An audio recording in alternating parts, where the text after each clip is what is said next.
Si no tenés esa tolerancia, y bueno, Diego, ¿vos querés tener un reservado también a mano o con el está bien? creo que estoy bien con el té. Si lo necesitamos, lo podemos pedir igual. Sí.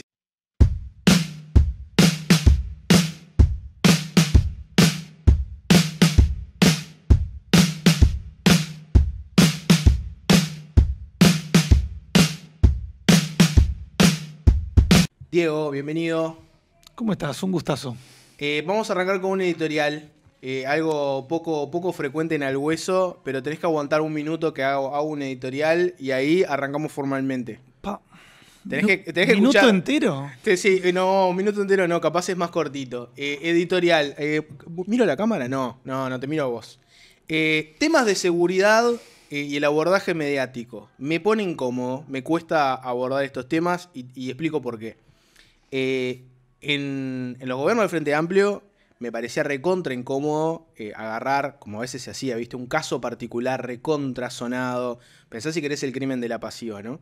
Y agarrar eso y hablar 2 semanas, 3 semanas de ese tema e instaurar una sensación que capaz que no era tan así, ¿no? O sea, siempre me costó agarrar casos particulares y entrarle a eso porque no te cuentan la realidad total, ¿no? Y otro tema que me costaba mucho es abordar los discursos políticos a veces sensacionalistas sobre la seguridad, muchas veces en plena campaña, de, por ejemplo, estamos peor que nunca, el ministro tal tiene que renunciar, hay que hacer una marcha contra la seguridad. O sea, esos discursos tremendistas siempre, viste, no me cierran del todo. Entonces, a veces me quedan bastante incómodos los temas de seguridad.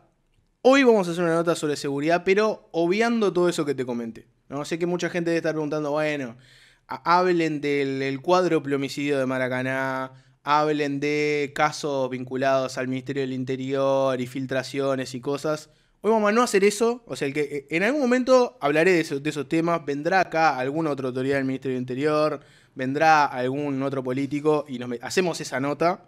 Pero hoy hagamos otra, que es hablar más de seguridad y otros temas por fuera de la coyuntura particular. Ahora sí. ¿Te parece qué pensás de ese editorial? Me encanta, como te dije en privado antes de entrar acá, yo me aburro de mí mismo, así que si tenés ganas de no hablar de seguridad, hablar de cualquier otra cosa, me gustaría más todavía. Pero sos libre, es tu programa, así que preguntame lo que quieras. Gracias, perfecto. Sí. ¿Qué pensás de eso? Vos, obviamente... Concuerdo, ¿eh? ¿Concordás? Concuerdo, yo creo que la manera en la que los medios de comunicación tratan los temas de seguridad... No quiero salir a matar a nadie ni a criticar a nadie, pero tiene mucho margen de mejora. Y esto te lo digo porque, por un lado, viste que muchas veces se habla sobre cómo los medios muestran la sangre, ¿no? Y hablan de todo lo truculento. Yo he vivido y he trabajado en países donde eso es mucho peor. Es decir, creo que en ese sentido Uruguay todavía está dentro de lo razonable. Creo que Uruguay es un país... que es peligroso y por tanto el tema merece estar en la primera plana, pero hay un desconocimiento de la materia por parte del periodismo y de los medios que hace que todo se limite, como vos dijiste, a lo policial, al ministro del Interior y luego además que se partidice, ¿no? O se politice demasiado. Entonces, cuando tenemos un homicidio como el otro día, perfectamente podríamos llegar ahí y decir, che, estas personas viven en la absoluta miseria, no tienen paredes, no tienen piso, no tienen cocina, no tienen baño, estoy asumiendo, ¿no? En este caso, lo último. Tienen un problema de adicción, hay un niño de 11 años acá con 3 adultos o con 7 adultos, no sé cómo era. Es decir, hay una cantidad de preguntas que habría que hacerse ahí, que podría investigarse ahí, que no tienen nada que ver con lo policial ni con el Ministerio del Interior. Porque en el fondo, la policía no puede hacer absolutamente nada para evitar que yo saque un arma ahora y los mate a todos ustedes, y tampoco para evitar que una persona vaya a la casa de otra de la nada y los mate a todos. A mí podés responsabilizarme de no investigar bien, de no reprimir bien, pero la prevención, ¿no?, seguramente sea responsabilidad de otros, ¿no? Entonces a mí me gustaría que los medios tratasen los temas de seguridad de una forma mucho más integral, ¿no? Mucho más profunda. Me parece que daría también lugar a que se responsabilizara a otras instituciones que darían lugar a políticas mucho más efectivas. Bueno, pienso que puede pasar algo parecido ahí con, viste, el tema de situación de calle, ¿no? Que siempre es, bueno, vamos a hablar con el Mides. Cuando en realidad el MIDES te puede decir, ¿por qué no hablamos con vivienda, con salud mental? Es interesante lo que decís, de que nadie llegó a ese lugar de ese homicidio terrible y dijo, che, ¿qué pasa con la vivienda acá? ¿Por qué viven en un lugar así? O ¿por qué en este barrio particular? ¿O el centro educativo que estaba cerca, en qué situación quedó? Es interesante todo eso que planteas. Vos cuando vas a las cárceles, a las peores cárceles por lo menos, o las mega cárceles que tenemos, la mitad no sabe leer ni escribir, la mitad. La mayoría tienen problemas de adicciones, la gran mayoría, ¿no? La gran mayoría, ahora vamos a hacer un censo penitenciario, el segundo en la historia del país, lo vamos a hacer ahora en unos meses con la Facultad de Ciencias Sociales. Vamos a descubrir que la enorme mayoría sufrió mucha violencia desde que nació, ¿no? La gran mayoría tuvo una familia absolutamente desestructurada y ausente, ¿no? Entonces, llega un punto donde vos ves la literatura, ves cómo todo se repite en todos los países del mundo y decís, che, es evidente que en esta desorganización urbana en la que viven estas personas, algo va a terminar muy mal, ¿no? Capaz no con un homicidio, pero va a terminar con mucha violencia, con mucha drogadicción, con mucha prostitución, con abusos de todo tipo, ¿no? Entonces, a mí me gustaría que la inseguridad se viera desde ese enfoque, que es como, de vuelta, como lo enfocan los países desarrollados, y me parece que los medios tienen un rol que jugar también ahí, ¿no? Bueno, vos lo dejaste ver un poquitito ahí, ¿no? Estudiaste y trabajaste en Alemania, España, ¿algún otro país que me estoy olvidando? Trabajé también en Brasil, trabajé en Croacia un tiempo, y trabajé también en este caso estudié en Suiza. Y ahí, háblame de cuál es el enfoque ahí de seguridad. ¿Cuál es el problema del suizo? ¿Cuál es el problema del suizo cotidiano con materia de seguridad? Cuando te decía que en otros países es mucho peor el tratamiento que hacen de estos problemas los medios, no hablaba de eso, hablaba de otros países de América Latina, ¿no? Obviamente. Sí. Bueno, Brasil, ¿no? tiene Brasil, un foco recontra sensacionalista. Viví unos años en Perú también. Un horror. O sea, los periodistas. Ponerle que había una niña que había sido abusada y asesinada y los periodistas iban a la casa de la familia y si la familia no los quería atender, no había puertas a veces, ¿no? Se metían dentro de la sala, del dormitorio y lo obligaban a declarar, básicamente, ¿no? Un horror. ¿No querés declarar? Me meto en tu casa y declará lo que puedas. Un horror. ¿Y la seguridad cómo se aborda en el primer mundo? Vamos a ponerle de comillas, pero todos sabemos de qué hablamos, ¿no? El suizo. ¿Qué preocupación tiene de seguridad? ¿El alemán qué preocupación tiene de seguridad? Mira, estuve hace 2 semanas en Alemania, me invitó el gobierno de allá para conocer sus cárceles, sistema penitenciario alemán. Estuve 2 semanas allá con todo un grupo de funcionarios de América Latina, estuvo muy interesante. Yo ya lo conocía porque había estudiado en Alemania, ¿no? Pero Alemania es uno de los pocos países del mundo que tiene un sistema penal y específicamente penitenciario que es un éxito rotundo. Éxito rotundo en el sentido de que en los años 70, estamos hablando hace casi 60 años, todo el sistema alemán, la sociedad, el sistema político, llegó a la conclusión de que no había ninguna alternativa viable a la rehabilitación. O sea, o yo gasto un montón de plata, mucha plata, en lograr resocializar o rehabilitar a estas personas que cometen delitos, o lo que voy a tener es igual o más delito y una cárcel que va a ser cada vez más grande y en un momento va a ser impagable. Entonces empezaron a invertir. En los años 90, 20 años más tarde, empieza a bajar la reincidencia y empieza a bajar como consecuencia de eso el delito. Y desde los años 90 hasta acá, ellos tienen 2 gráficos que son para abajo los dos. Hoy tienen una sociedad donde el delito violento, para nuestros parámetros, es inexistente. Es decir, tienen una tasa de homicidios que es 11 veces menor que la nuestra y una reincidencia menor al 30%. Es decir, que de 10 personas que van presas, 7 vuelven a delinquir y 3 no delinquen. Y eso te lleva a tener que cerrar celdas, cerrar cárceles y poder invertirle el dinero en otra parte, ¿no? Pero se dieron cuenta que como era tan exitosa esa política, tenían que seguir invirtiendo, porque cuanto más invertían por preso, más invertían en rehabilitación, por más que ya fuera un éxito, menos reincidencia iba a haber, menos delito y más barato iba a ser a la larga. Entonces, hoy el Estado de Berlín, por ejemplo, es un país federal, ¿no? El Estado de Berlín invierte 9.000 euros por preso por mes. Ah, Es decir, el preso tiene un lugar cumple con todas las medidas de seguridad, pero es un lugar acogedor, digno, donde está cómodo, tiene vestimenta, tiene una alimentación de primer nivel, sale a las 7, 8 de la mañana, se levanta y hasta que se acuesta tiene trabajo, formación laboral, si lo precisa tiene tratamiento, tiene educación, tiene cultura. Cuando sale de su pena, las probabilidades de que esa persona consiga un trabajo con relativa facilidad son muy altas, porque estuvo muchos años formándose en tecnicaturas, en lo que sea, ¿no? Las probabilidades de que vuelva son bajas. ¿nunca viste esos memes de las cárceles de de Suecia, Noruega? No, y ponen, bueno, quiero vivir en una... Porque viste que en realidad mirás, Sí, sí. comparado con nuestras cárceles, es como vivir en el paraíso. Sí, estamos a siglos de diferencia.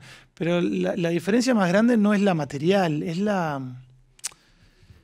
no sé si llamarla la política o la cultural, en el sentido de que no terminamos de entender algo así, no terminamos de entenderlo. Es decir, el mensaje que nos querían transmitir a nosotros es: lo que están haciendo no funciona. No funcionaba hace 40 años, ni hace 20, no funciona ahora y no va a funcionar nunca. Y es cada vez más caro el sistema, el uruguayo y el de todos los países de América Latina. Nosotros invertimos más o menos $1.000 por 40.000 pesos por preso, simplemente para que tenga un par de comidas al día y para que no se escape. Ya está, ¿no? ¿Y por qué es tan caro en relación a lo que le brindamos? Y al porque preso? que 15.000 personas no se escapen es muy difícil. Es muy difícil. Es decir, tenés que tener todo un aparato de seguridad que es muy caro, ¿no? Ahora, claro, eso es carísimo, pero es sobre todo carísimo porque si vos lo pensás que 7 de cada 10 en Uruguay reinciden, eso implica que a la larga vas a tener un sistema cada vez más pesado, con cada vez más violencia, con cada vez más delito, ¿no? Es decir, es una situación que se va agravando con el tiempo. Si vos invirtieras el doble o el triple, pero lograras que estas personas adquieran hábitos laborales, aprendan un oficio y traten sus adicciones, capaz que ya a los 10 años, a los 20 años, te rinde económicamente muchísimo. Y además bajas el delito. Hasta que nosotros no entendamos eso, que es lo que entendieron todos los países desarrollados, todos, hace décadas, y no vamos a tener un país seguro. ¿Y por qué pensás que no entendemos eso? Porque pienso que vos, me acuerdo que en 2019 estabas como asesor de Ernesto Talvi de seguridad, Sí. ¿no? Ya ahí, ya un poco esto, estabas hablándolo. Pienso que otras figuras del Frente Amplio o asociadas con el Frente Amplio lo han hablado, ¿no? No siempre capaz en la primera línea política, pero a veces operadores carcelarios, gente que dirigió una cárcel y se dio cuenta de cómo era la cosa. Si venimos de hace tanto tiempo con este diagnóstico, ¿por qué pensás que nadie activó? Y bueno, me parece que a la ciudadanía y a la clase política le falta entenderlo. Puede ser en parte una de las razones que yo creo que tiene que ver es con la falta de conocimiento sobre la materia en Uruguay. Es decir, Uruguay es excepcional en el sentido de que vos no podés estudiar ninguno de estos temas. O sea, si vos mañana decís, me quiero especializar en criminología, me quiero especializar en política criminal, tenés que irte del país, tenés que irte a estudiar a otro lado. Eso termina haciendo que el periodismo, capaz que no tiene interiorizado estas experiencias, esta evidencia teórica y empírica que existe hace 50 años, el sistema político tampoco, la ciudadanía tampoco, y los expertos que hay en la materia somos muy poquitos, ¿no? Capaz que eso tiene algo que ver. No lo sé, la verdad que no lo sé, ¿no? Pero hay ciertos temas en los cuales ya hace mucho tiempo que la ciencia demuestra que hay que hacer inversiones importantes para poder tener éxito, ¿no? Un ejemplo es, yo qué sé, el cambio climático, ¿no? Es decir, en muchos países, creo que en Uruguay estamos ahí o más o menos ahí, ya dejamos de discutir si esto es real o no, y ya hace tiempo que dijimos, bueno, vamos a tener que empezar a invertir cada vez más para reciclar, para cambiar nuestra matriz energética, ¿no? Que es una inversión brutal. ¿Pero por qué hay que hacerla? Porque no hay alternativa. Eso en Uruguay no lo terminamos de entender, ¿no? Yo dentro de mi partido tengo gente que parece que no lo entiende, es decir, que no logro yo que entienda que no hay alternativa, que la alternativa es mucho más cara y que no hay ningún ejemplo en todo el planeta de éxito con una política alternativa a la que yo estoy acá explicando. Cuando hablas con un... se juntan Sanjurjo y Subía y se ponen a hablar de seguridad. Cuando vos le decís, che, mirá, en los países exitosos el modelo es este, no es el otro. ¿Cuál es la respuesta que tenés? No, la verdad que me he juntado con Subía alguna vez, pero no hemos hablado de nuestras diferencias. No sé qué piensa él. Es decir, no hay ningún país en el mundo que siga continuando esa política y que sea seguro, no hay. Tuvimos hace poco una delegación que vino varias veces ya del estado de Texas, que se juntó con nosotros, con la oposición, con el ministerio, con Petit, ¿no? El estado de Texas es políticamente muy conservador, ¿no? Era uno de los estados más punitivos de todo Estados Unidos, y hace ya 20 años, principios de los 2000, un gobernador de Texas altamente conservador dijo, no puedo pagar más esto. O sea, es demasiado caro. No puedo pagar la educación porque tengo que pagar la vida de los presos. Entonces, empezaron a virar y se convirtieron en un estado que invierte muchísimo más por preso, pero para que se rehabilite. Y consecuentemente, a los pocos años empezó a bajar la reincidencia, empezaron a bajar las plazas carcelarias, empezó a bajar el delito, y hoy tienen una política que ya no se discute más, ¿no? Y van por el mundo intentando enseñarle a los demás no cometan los errores que cometimos nosotros. Hasta en Texas se dieron cuenta. Sí. Está bueno eso. Y es verdad que los que estudian acá, como decís vos, ¿no? Yo que sé, estudiás, por ejemplo, ciencia política, y después si querés hacer alguna maestría, doctorado, especializarte en criminología, te tenés que ir afuera. Y ¿no notás también que hay un problema ahí? Pienso que la gente no deja de ser individualista, ¿no? Uno le encantará a su país, quiere aportar lo que sea, pero si yo estudio y en otro país ya hago una maestría, un doctorado, y me dicen, che, ¿por qué no te quedás acá y laburás acá mejor, que ya te formaste acá, nos conocés, te conocemos, nos gusta lo que haces? ¿No pasa también de que los que tenemos que están formados en seguridad, el incentivo es que se vayan? Bueno, sí, es un problema. Es decir, no es mi caso, ¿no? Es decir, yo de hecho no tengo ni familia, tengo poca familia en Uruguay, pero siempre quise aplicar lo que estudiaba para mejorar al Uruguay. Yo me volví, ¿no? Y tenía un buen trabajo allá. Pero es verdad lo que decís. Si fuera por mí, me encantaría tener un programa de becas, por ejemplo, ¿no? Es decir, que vos a funcionarios, a estudiantes, ¿por qué no?, le financiás un doctorado afuera, una maestría afuera, pero después tienen que volver y trabajar en Uruguay 2, 5 años. Eso se hace. De hecho, la ANI financia programas de ese tipo, solo que no en materia de seguridad, ¿no? Para mí sería urgente, ¿no?, empezar sobre todo que los partidos políticos hubieran personas que fueran capaces de tener una discusión y decir, che, esto que vos estás proponiendo ya se probó en Uruguay 38 veces, no funcionó, y hace 50 años que se sabe que no funciona, ¿no? Y que el margen de discusión que tiene que haber en toda democracia se restrinja, ¿no? O sea, al final el saber técnico lo que tiene que hacer es restringir la discusión, ¿no? Que vos puedas seguir diciendo, no, hay que invertir esto, hay que invertir lo otro, pero que las boludeces, lo que ya se demostró que no funciona hace 1000 años, quede por fuera de la discusión, ¿no? Que nadie salga a decir, no, las vacunas son todas mentiras, la Tierra es cuadrada. No, bueno, ese de ahí lo sacamos de la discusión, ¿no? Ese debería ser el aporte de lo técnico, y en Uruguay, en materia de seguridad, es muy limitado. Y otra que te llevo por ese lado, ¿no?, que me parece interesante de discutirlo, ¿no? Vos, académicamente, está bien lo que decís, de que nos cuesta formar acá. ¿Y hay paño para eso? Si vos plantearas en lo del che, hagamos un programa acá, pues vos fuiste docente de la universidad, ¿no? ¿Qué panorama te encontraste? No, bueno, no sé si habrá... Sí, o sea, nuestro país tiene un problema, como ya lo sabemos, ¿no? Es muy chico, siempre cuesta financiar cualquier cosa, les debe pasar a ustedes también como programa, porque hay muy poca gente dispuesta a veces a pagar por algo, ¿no?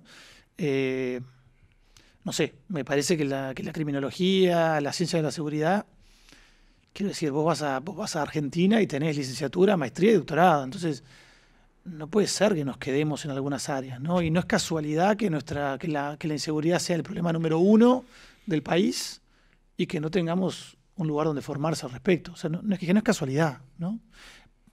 Hay un símil que para mí es muy interesante, es la economía. Hasta los años 70, por ahí, incluso más tarde, no teníamos tampoco una facultad de economía, ¿no? Y por decirte algo, las personas, los jerarcas de los ministerios de economía eran empresarios, que les había ido más o menos bien y que estaban en política. Pero no eran economistas. Claro, hasta ese ¿no? tiempo eran muchos contadores. Exactamente. Tenían otra formación. Hoy es impensable que vos pongas en un gobierno a una persona que no es economista, ¿no? Es impensable, me parece, ¿no? Bueno, en la seguridad nos está pasando lo mismo, solo que con un atraso de 60 años, ¿no? O sea, no terminamos de entender algo que yo creo que es bastante básico, pero bueno, nos cuesta mucho entenderlo. ¿Pensás que en el Ministerio del Interior tendría que haber más técnicos ahí? Sí. Ojo, nuestros policías también son técnicos, ¿no? Es decir, en su respectiva área. Creo que... Claro, yo te digo más bien en la conducción y no tanto... Obviamente vos tenés una brigada antidrogas, ponés a gente que está formada en eso. Me refiero más bien en la jerarquía del Ministerio del Interior, ¿viste? Lo que toman las decisiones políticas de rumbo, etcétera. Sí, pero lo pienso para todo, ¿no? Es decir, mirá, por ejemplo, el ministro Martinelli, que tenemos ahora, es el primer ministro con el que yo he trabajado que tuvo una experiencia anterior. Es decir, él ya llevaba 2 años en el Ministerio del Interior, ¿no? Y cuando el presidente de la calle lo nombra, me acuerdo que cuando yo me enteré, festejé porque por fin, yo ya trabajé con 3 ministros, por fin teníamos un ministro que ya entendía muchas de estas cosas, ¿no? Gran parte de estas cosas. Un ministro además que se había interesado en aprender, en leer. Yo le he prestado libros a Nicolás Martinelli para que entienda mejor algunos fenómenos, ¿no? Porque hay que formarse en la vida, ¿no? Es así. Y cuando ponemos de ministro, sea de interior, o sea de educación, o sea de medio ambiente, o sea de lo que sea, a alguien que nunca tuvo una experiencia con el tema, y las probabilidades de que no salga bien son mucho mayores, ¿no? Es así. Yo creo que eso tenemos que admitirlo los uruguayos, ¿no? Pero también creo que es hasta un problema más cultural, te digo antes, porque en general no valoramos tanto la educación como deberíamos, ¿no? O sea, en Uruguay el 50% de los jóvenes no terminó el liceo, ¿no? Vos vas a cualquiera de estos países de los que hablamos antes, planteás eso, sería una emergencia nacional. O sea, eso es una locura que vos no termines, que vos no tengas algún tipo de formación en aquellos países, ¿no? Es una locura. Es decir, como que el padre de familia, la madre de familia dice, bueno, si yo no hago esto, lo estoy condenando a la pobreza. Y en nuestro país parece que la mitad de la población no entendió eso, por más que es cierto. Te están condenando a la pobreza. Pero no entendemos. Pienso que volviendo a lo de generar un buen sistema en el cual vos te inmoles en un momento y digas, pongo plata para la rehabilitación de los presos, porque eventualmente me va a rendir esa plata mucho más de lo que haría si sigo por esta pendiente, ¿no? Algo parecido al tema de que cuando pones a la rana en la olla con agua hirviente, ¿no? Que no se da cuenta al principio porque le vas subiendo el calor y en un momento se da cuenta, ¿no? Ahora, mira, hemos encontrado una forma de hacer esto con el ministro Martinelli, que son los programas piloto. Es decir, nosotros tenemos en marcha 3 o 4 o 5 programas piloto muy interesantes. Yo estoy en la coordinación de varios de ellos, que nuestra intención es que cuando terminen, todos están asociados a algún grupo de investigación universitario.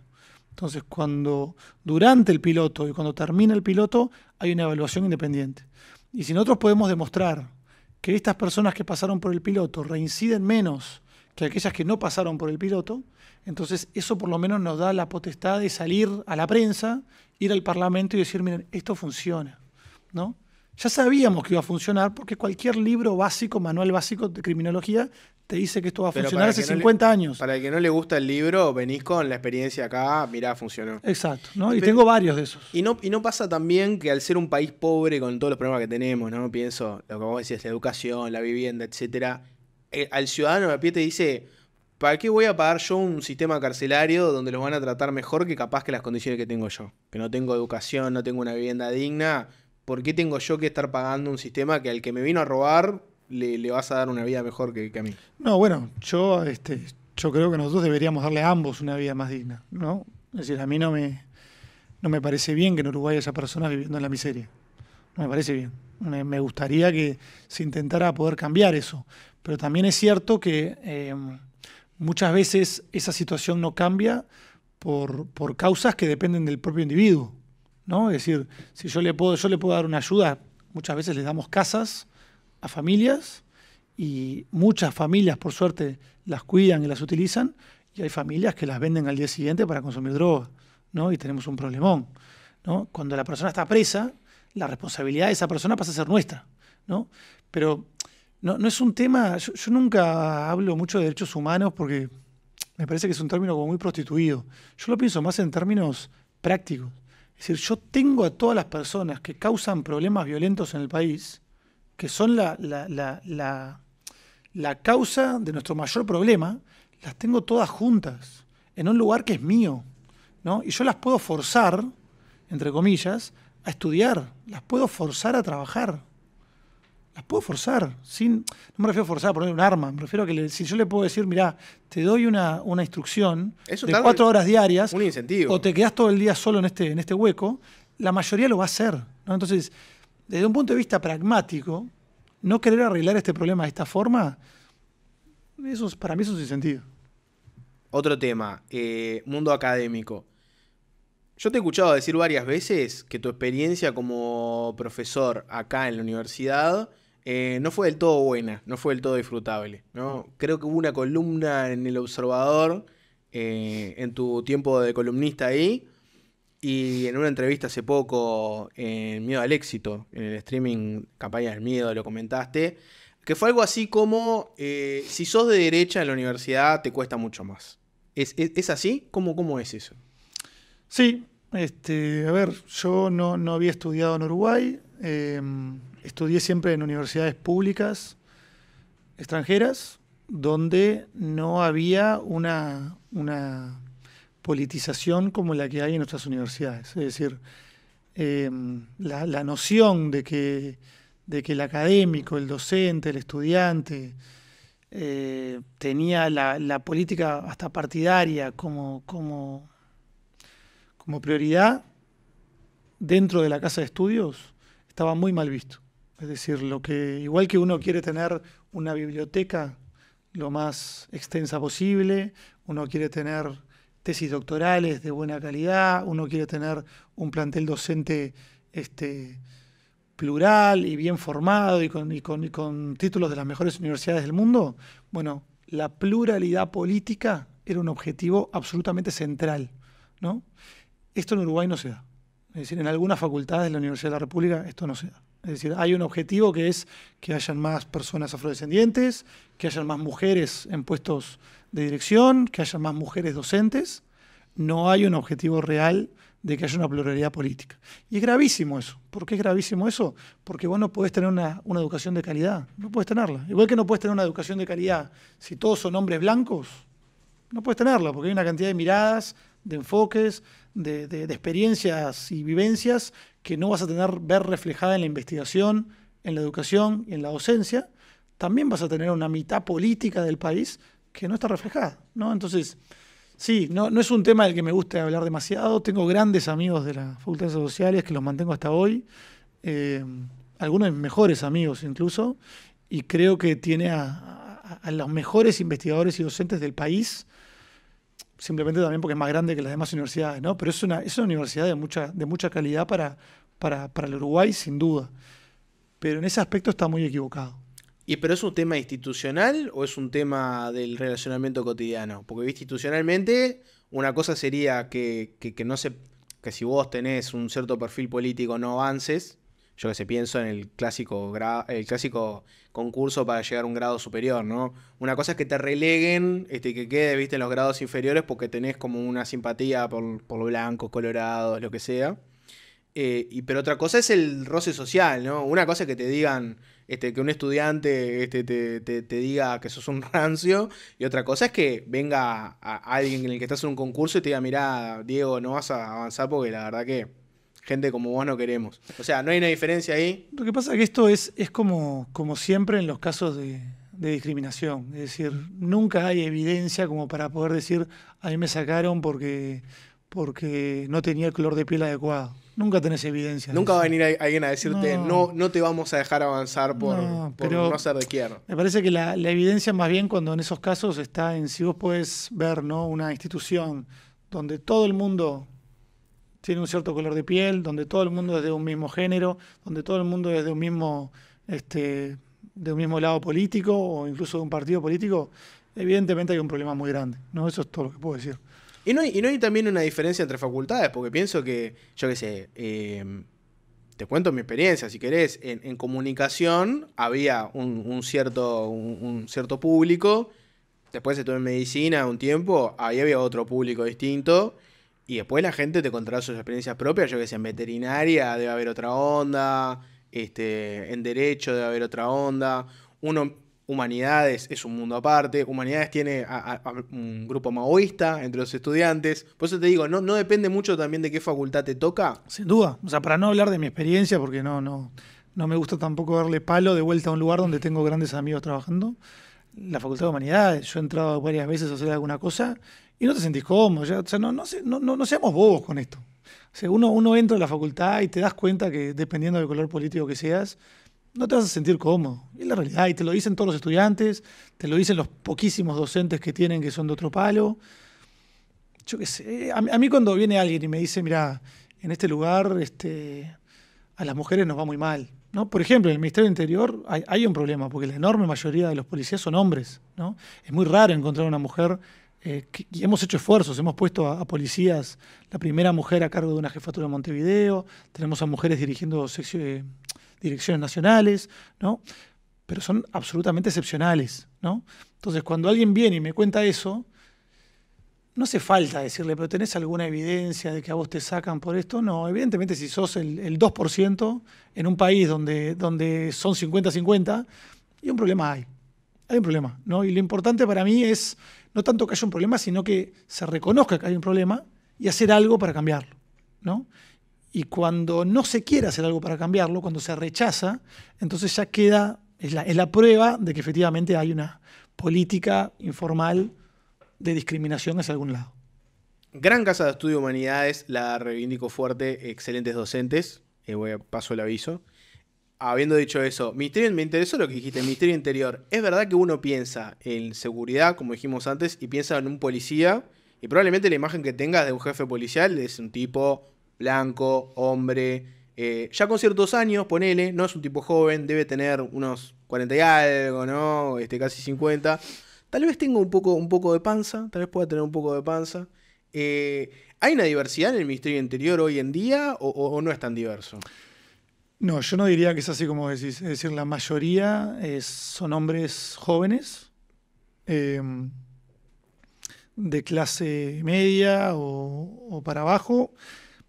Creo que están todas las razas, vamos a ponerlo así, y hay todos los partidos también. Es decir, no me parece que haya una... Lo que hay son pocas mujeres, muy pocas mujeres, eso sin duda. ¿Y eso lo ves arriba y abajo? Me refiero a la jerarquía y después al que está en la calle. Sí, ojo, a ver, también tiene que ver con que es un trabajo que tiene riesgo, implica esfuerzo físico, ¿no? Son tareas que muchas veces las mujeres no quieren cumplir. Es decir, en todo el mundo hay muchos más hombres que mujeres en las policías, ¿no?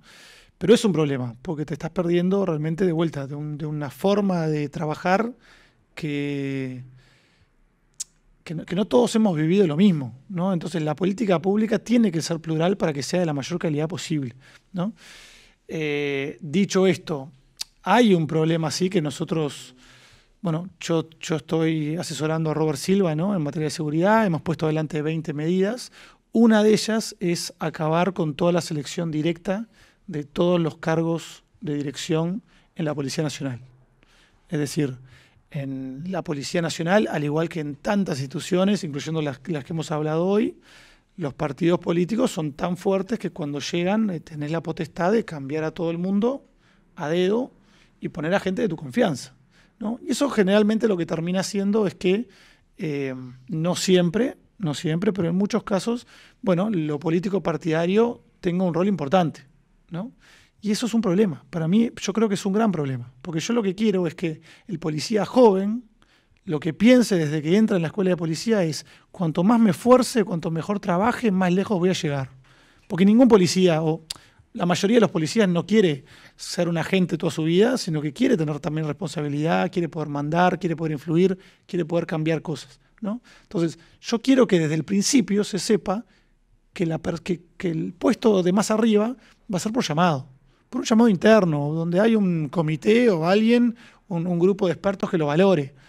Se pueden hacer 1000 maneras, pero que no sea simplemente a dedo, que no dé lugar a que lo político partidario juegue ningún rol, porque no hace bien, no hace bien. Para entenderlo bien, ¿no? Hoy, vos tenés, como decís vos, pasa que entra un gobierno nuevo y cambia la cúpula policial y cambia a los jefes de los departamentos, ¿no? Este gobierno lo hizo. Y también cambian durante la administración. A veces vos ves que entra un ministro del Interior. No pasó, capaz, tanto en el gobierno de Frente Amplio, porque era el equipo de Bonomi. Igual tenía matices, ¿viste? Cambió en algún momento ese equipo, pero lo que te quiero decir es, en este gobierno capaz que sí se vio de que con Larrañaga entraron muchos jefes policiales y después se cambiaron, no te digo todo, pero casi todos, más o menos los jefes departamentales fueron cambiando, ¿no? Y es razón. No se cambiaron casi todos. Se cambiaron algunos, ¿sí? Como suele suceder. Y no está mal tampoco que se cambien. No, para nada. Pero en números más o menos fueron casi todos, ¿no? ¿Cuánto fue? No te sabría Por eso decir, te digo, no de los que entraron, cambiaron muchos, por distintos motivos, ¿no? Lo que te quiero decir es que vos con la propuesta esta, verías un mundo en el cual en Uruguay, donde el jefe de policía de Montevideo, por ejemplo, trascienda gobiernos. Que está un gobierno ahora y el jefe de policía es el mismo ahora de que cuando asuma el próximo gobierno. Pero obvio. ¿Pero soy un alienígena por decir esto? No, pero... O sea, imagínate que tenés es algo rarísimo para imagínate Uruguay. que tenés un jefe de policía de Montevideo, como el que tenemos ahora, que está logrando bajar las rapiñas cada semestre desde hace 4 años, ¿no? ¿Por qué lo vas a cambiar? O sea, ¿qué me importa? Yo no tengo ni idea de a quién vota el jefe de Montevideo, no tengo ni idea. No tengo ni idea. O sea, ¿qué me importa quién vote? O sea, yo trabajo en una unidad, por ejemplo, donde me consta, porque a esta altura los conozco a todos en profundidad, tengo frente amplistas, tengo blancos, tengo colorados y tengo un montón de gente que es apolítica o no le importa nada o vota cualquiera. ¿Qué me importa? ¿No? Pero como vos decís, es como que nosotros tenemos una cultura donde está bien que, bueno, que lo importante sea quién vota. Para mí es un horror. Y de vuelta, agarrás un libro, manual básico de gestión pública y te va a decir en la primera página, esto es un error garrafal, ¿no? Y ese libro es de hace 60 años. Pero nosotros seguimos como apostando por lo mismo. Y bueno, está. Pero sí, yo cambiaría todo eso. También las cárceles. Sacaría a todos los directores de las cárceles, los pondría, mejor dicho, en base a sus méritos, en base a una competencia, en base a la estrategia que ellos me planteen para su módulo. Es decir, valoraría factores técnicos y factores experimentales, ¿no? Y lo que va a hacer eso es motivar a la gente para trabajar mejor. Y va a hacer que vos tengas a los mejores. No a los que te votan a vos, a los mejores. Ya está, ¿no? Y eso no es menor. O sea, cuando yo he planteado esto, cuando lo planteamos en el programa de Robert, y me llamó mucha gente a decirme que no estaba nada contenta con eso. Me llamaron. Pero una cantidad mucho mayor de policías que conozco me dijeron, vos, por favor, hagan esto. Yo no tengo que meterme en política para poder llegar a lo más alto. Está mal. ¿Qué te llamaron? Del mundo de la política. No, del mundo de la política, comentarios y de policías que yo conozco, que me decían por diferentes razones, que eso podía ser un error, por no sé qué razón, ¿no? Pero hay también, como en todos lados, igual que hay docentes universitarios que no llegan a lo más alto por sus capacidades, sino porque a quién votan y cuánto militan, hay también personas en la corporación policial que no son los mejores, pero como son militantes fuertes, siempre por debajo, y tienen esperanzas de que cuando cambie el gobierno y vuelva el del otro palo, los pongan a ellos, ¿no? Y claro que no le gusta a alguien que propone de repente, yo quiero poner al mejor. ¿No pasa también ahí que el factor de la confianza juega mucho en el sentido de que al poder político le gusta tener muy controlada la policía, ¿no? Y le gusta tener a una persona ahí que sea de los míos, en el sentido de que si yo tengo que levantar un teléfono, que son cosas que a veces son horrorosas, ¿no? Pero te lo digo totalmente realpolitik, ¿no? Descarnado del deber ser lo que pasa, ¿no? Lo que pasa es que este gobierno y el anterior y el que venga, o sea, todos levantan en algún momento el teléfono y quieren tener del otro lado a alguien de confianza por distintos motivos, ¿no? Claro, no sentís que estás como tocando una fibra sensible que es la fibra de la confianza. Si yo el día de mañana soy el ministro del Interior y me toca laburar con un equipo que no es el mío, que no lo puse yo, ¿podré confiar 100% en estos tipos para que hagan lo que yo les pida? Pero eso que vos decís que sucede en todas las áreas es un horror. O sea, ¿no? Recontra. Pero tenés que es un horror, pero decimos, bueno, pero es lo normal. O sea, esto es como si vos en tu equipo acá de los medios no pusieras al que trabaja bien, sino al que te vota a vos. Es una estupidez. Hay, ¿no? un poco, O sea, hay un poco de eso en el hueso, pero el mérito juega fuerte. Pero pensá, yo quiero un buen canal público. Por ejemplo, a mí me gustaría que el canal de la Intendencia fuera el mejor y que no tuviera nada de parcialidad política. O sea, yo quiero eso. Y si yo fuera gobierno departamental, también querría eso, porque quiero un mejor país, ¿no? Y sobre todo si yo soy ministro del Interior, lo que más quiero son buenos resultados. Entonces, mientras esa persona, vota a quien vote, me dé buenos resultados, se mantiene. En el momento que no tenga buenos resultados, pierde mi confianza. Pero la confianza tiene que estar en base a su capacidad, no a que me vote a mí o que de alguna forma me proteja a mí de algo. Yo creo que es un error garrafal. Y lo veo además porque he trabajado con personas en el Ministerio del Interior que eran de mi palo y no servían para nada. Y he trabajado con personas que no son de mi palo, que no me van a votar, y son unos capos, son unos genios, y me están haciendo un gran laburo. Y yo salgo mucho mejor parado frente a mis superiores porque ellos son mejores, ¿no? Pero de vuelta, son cosas que yo capaz que soy un alienígena, soy un psicópata por lo que estoy planteando. No. Para mí es lo más razonable del mundo. Mira, te tiro otra, ¿no? Y también nos pasa que nuestra cultura, al igual de esto, es tan reaccionaria que no importa lo que yo plantee, alguien va a estar en contra. O sea, también me llamaron a cuestionarme que quería subirle el sueldo a los funcionarios policiales. 50% ¿no? más de salario 50%, a los policías. Sí. ¿Por qué esto? Porque yo quiero tener una fuerza policial del mejor nivel posible. Y eso implica atraer a todo el mundo. Yo quiero que vos, ¿no? Ustedes que están en edad, puedan decir, vos, yo quiero ser policía. ¿Por qué no? Me interesa la seguridad, me gusta mi país, quiero combatir este problema, quiero una carrera que sea desafiante, dinámica, interesante, como hacen chicos en España. Yo estudié con gente en España, en Alemania, la licenciatura conmigo, que hoy son policías, ganan un montón, viven bien, le pueden dar una buena vida a sus familias.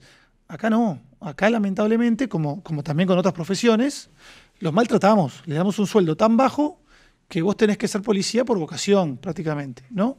Y yo no quiero eso. O sea, yo quiero aumentar los requerimientos de entrada, quiero aumentar también la capacitación, porque también hay mucho margen para mejorar, pero si yo hago todo eso, tengo que pagarle a la gente un sueldo decente, tengo que pagar un sueldo que haga que el hijo de clase media quiera venir a la policía, ¿no?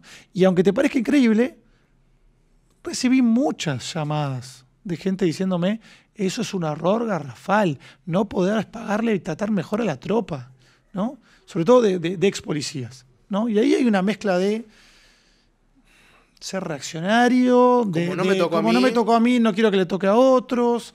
Yo qué sé, no sé qué demonios. ¿Pensarías lo mismo, ¿no?, para los docentes, ponele? Por supuesto. 50% más y no entramos ahí en un... No, o sea, a los docentes hay que pagarles lo mejor posible para que sea lo más atractivo posible. Pero un docente universitario gana mucho más con policía, ¿no?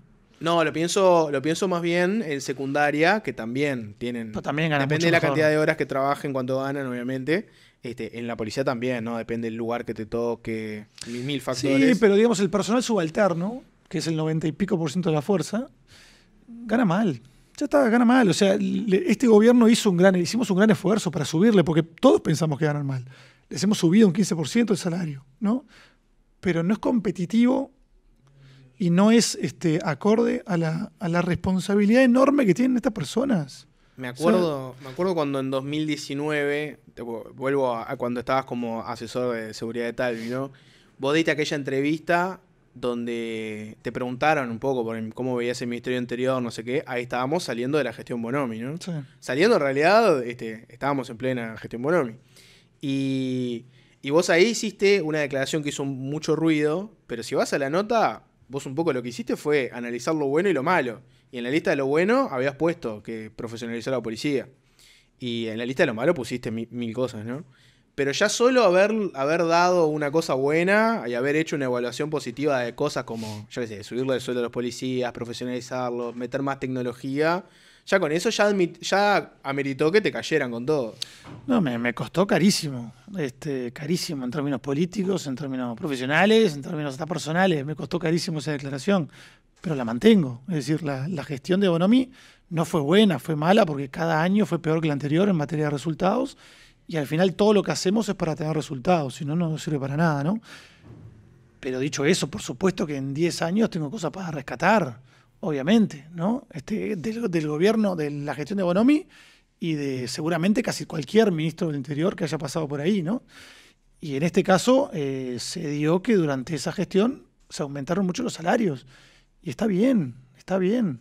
Es decir, mientras sea meritorio y mientras sea acorde a lo que estamos pidiendo las personas, está bien, ¿no? Yo creo que hay que subirles un 50% más. ¿Cómo fue ese episodio? Me interesa arrancar un poquitito ahí. Contame cómo se dio. ¿Qué Porque, episodio? claro, porque vos, o sea, en una campaña recontra combativa, ¿no? Donde lo que se espera siempre es crucificar al otro, hablar siempre mal de absolutamente todo, hablar en términos de blanco y negro, vos ya saliste con un matiz y dijiste, bueno, no todo lo que hizo Bonomi estuvo mal, hizo cosas que estuvieron bien, ya meritó que te cayeran con todo, ¿no? ¿Cómo fue ese episodio y qué lección te dejó eso? Mira, vos te doy mi experiencia, eso fue en 2019 por ahí, ¿no? Mi experiencia de los últimos 5 o 6 años en política, ¿no? Yo entré en 2018 más o menos a la política. Hay cosas que damos todos por hecho, de que los políticos son como vos decís, blanco y negro, que hacen siempre lo único que les sirve a ellos, y no es verdad. O sea, no es verdad, igual que tampoco es verdad con los periodistas ni con ningún otro. Hay gente que toma la decisión de decir la verdad y de hacer las cosas bien y de ser justo con los demás. La hay. O sea, yo he tenido a políticos de primer nivel que me enseñaron cómo hacer que me enseñaron no, pero que yo veo que hacen las cosas bien y otros que hacen las cosas mal. Y vos puedes decidir qué hacer, ¿no? Entonces, ahora vuelvo a ese episodio, pero cuando vos antes me decías todos los políticos, es normal que los políticos pongan solamente a policías de su palo. No, no es verdad. O sea, la mayoría lo hace y está muy mal, ¿no? Pero el ministro Martinelli, por ejemplo, yo lo veo, no lo hace en muchos casos, sino que pone al mejor, ¿no? Yo quiero que esa sea la regla. O sea, yo quiero poner una norma que obliga a todo el mundo a hacerlo y a terminar con esto de partidizar a la policía o a las facultades o a los canales públicos, etcétera, etcétera, ¿no? Dicho eso, nada, me hicieron esa pregunta, me preguntaron, ¿pero todo lo que hizo Bonomi estuvo mal? Y le dije, no, hubo cosas que fueron buenas, la gestión fue mala, por supuesto que fue mala, pero hubo cosas que se hicieron que estuvieron bien, como por ejemplo subir los salarios y algunas otras cosas, ¿no? Y bueno, y sí, a mucha gente eso no le gustó. ¿Cuál fue la reacción ahí? ¿Qué hubo? ¿Hubo llamada? ¿Hubo te mandaste una cagada? ¿Hubo apartarte un poquitito del lugar público que estabas tomando? ¿Qué hubo ahí? Sí, en parte todo eso, que es parte del juego de la política, pero bueno, después yo creo que si sos consecuente, si explicás bien las cosas, te podés ganar de vuelta el lugar, ¿no? Y va a haber, yo creo que siempre hay gente que en realidad también valora eso, ¿no? Igual que te digo que hay personas que están diametralmente en contra de ese tipo de propuestas, hay una mayoría de policías, estoy seguro que hay una mayoría de policías que en realidad lo que quieren es eso, que lo juzguen por sus méritos, que no importa quién votás, que no importa qué ministro o qué gobierno sea, vos puedas continuar tu carrera ascendente siempre y cuando hagas las cosas bien, ¿no?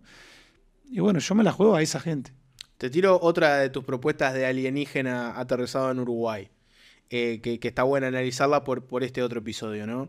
Me acuerdo que una cosa que he hablado en otras entrevistas acá, es una decisión muy cuestionable que se tomó en un momento de que a partir del caso Astesiano, donde se investigaban a determinadas jerarquías policiales, esos jerarcas continuaron en su cargo mientras eran investigados por gente que estaba sujeta a esa misma jerarquía. O sea, los terminaron investigando personas que, mientras ellos estaban en actividad como jerarcas, dependían, ¿no? Y en un episodio bastante raro, genera ciertos problemas. Ahí hay un tema también de que la policía es la que auxilia, ¿no?, a la justicia en estas investigaciones. Una de las propuestas de alienígena que vos hacés es: tengamos unos asuntos internos que esté separado de la estructura policial, en el sentido de que tengamos una policía que se puede investigar a sí misma sin ataduras. Contame un poco cómo es esa propuesta y cuál es la situación que tenemos hoy en día y por qué habría que cambiarlo.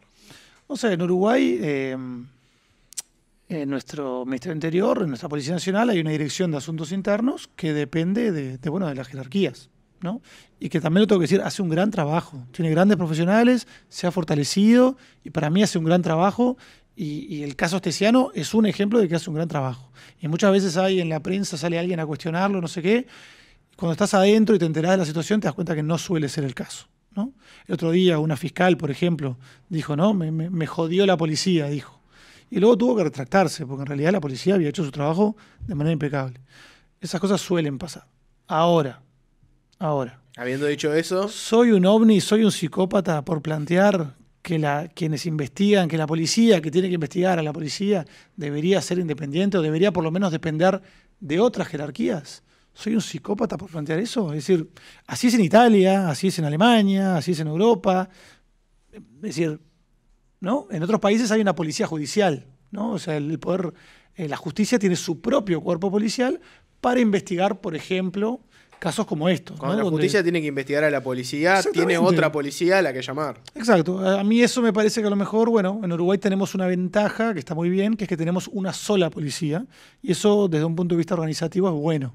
Entonces, una nueva policía capaz que es mucho, pero independicémoslo.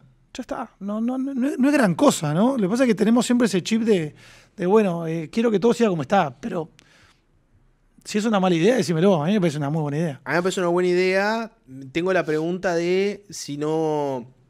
¿Qué es lo que te puede decir alguien que defiende el sistema actual? Te puede decir, la cúpula policial igual debería tener injerencia en asuntos internos porque podemos, si no, generar una situación en la que tengamos como una policía paralela que con todas las potestades que tiene, investigativas, de inteligencia, etcétera, te puede generar un problema. El argumento puede ser de un jerarca de la cúpula policial es yo quiero tener controlado esto también porque hay un tema político acá, no está bueno tener una policía paralela. Claro, pero el tema es que todos queremos control. O sea, todos queremos ser los dueños de todo y tener poder en todos lados. No todos. O sea, por eso los intendentes no quieren seguir pudiendo poner a la gente a dedo. Es decir, por supuesto que a esa persona siempre le va a poder causar un perjuicio no tener el control sobre algo. Pero hay un bien mayor, ¿no? Que es nuestra seguridad, que es nuestra transparencia, que está por encima de cualquier perjuicio individual que le pueda causar a alguien, ¿no? Y no va a pasar que una dirección de asuntos internos independiente, no sé, se invente algo y le cause un perjuicio a alguien, porque tiene que tener pruebas y ponerla frente a un juez o con un fiscal y ya está. Quiero decir, si yo confío en la justicia, entonces ¿por qué no voy a confiar en que quienes nos investiguen dependan de la justicia? ¿No? Te hago otra, ¿no? Un poco a partir de ahora, viste las últimas filtraciones que tuvieron que ver con un presunto espionaje a Marcelo Audala. No te hablo por el episodio concreto, sino de esto, ¿no? La policía tiene mucho poder en el sentido de que ya alguna cosa mínima, como acceder a las cámaras de seguridad que son públicas y ver los movimientos de un ciudadano, ya te da cierto poder, ¿no? Que es un poder que lo puedes usar bien, lo puedes usar mal. Hoy en día, ¿cuánto control hay sobre el poder que tiene la policía para vigilar, para investigar?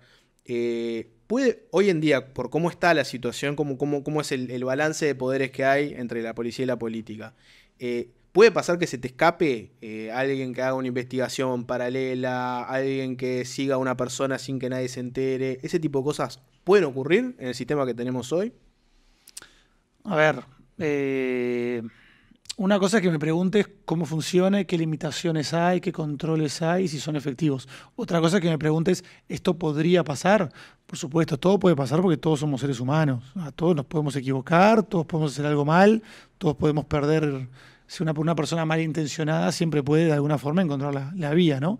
En general hay normas muy estrictas para interactuar con todo tipo de evidencia, ¿no? Entonces, generalmente hay registros, por ejemplo, cada vez que alguien entra al sistema de gestión de seguridad pública y ve tus antecedentes, hay un registro de qué persona entró a verla, ¿no?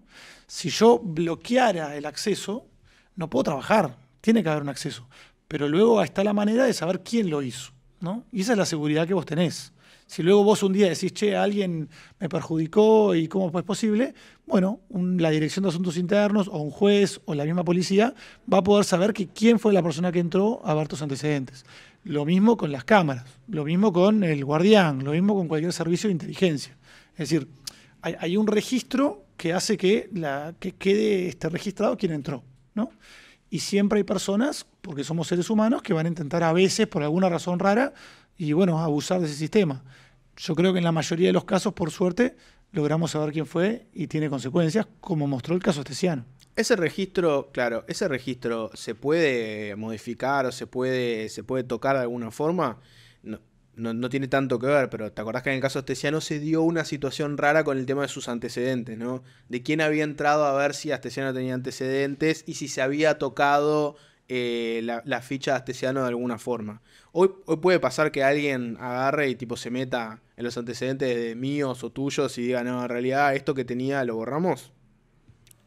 Mira, me estás preguntando algo quizás demasiado técnico, ¿no? Ahí tendrías que llamar al director del sistema de información, que él te lo explica, como me lo ha explicado a mí 1000 veces, pero no te podría dar la respuesta técnica correcta. Se dan esos llamados cuando vos lo levantás el teléfono y preguntás, che, preciso que me cuentes cómo se hace esto, porque entró en la picota, quiero saber. No, muchas veces. En ese momento, por ejemplo, pasó que el director de sistemas de información, que es un gran profesional, salió en todas las portadas de los diarios como que él había hecho algo, ¿no? Y le causó un daño personal enorme. Y él tuvo que después demostrar que no era así, que él se había mantenido dentro de los márgenes legales y normativos que correctos y que no había hecho lo que supuestamente se había tirado que había hecho, ¿no? Yo no te puedo decir si se puede cambiar o no se puede cambiar. Lo que te puedo decir es que hay un sistema muy riguroso que evita que estas cosas pasen y que cuando pasan se pueda saber por qué sucedió, quién sucedió y que hayan consecuencias, ¿no? Te hago otra pregunta, porque esto es un tema que fue discusión hace ya tiempazo, ¿no? Pero está bueno. Si vos tuvieras un Uruguay en el cual los jerarcas policiales, como decís vos, entran por concurso y por sus méritos y no tanto por una afinidad política, se acabarían ciertos amiguismos, ¿no? Y pienso en un caso paradigmático, ¿no? El político que llama a un jerarca policial de su confianza, con el que tiene una amistad, y le hace determinada gestión, que no tiene por qué ser ilegal. Te pongo un ejemplo, ¿no?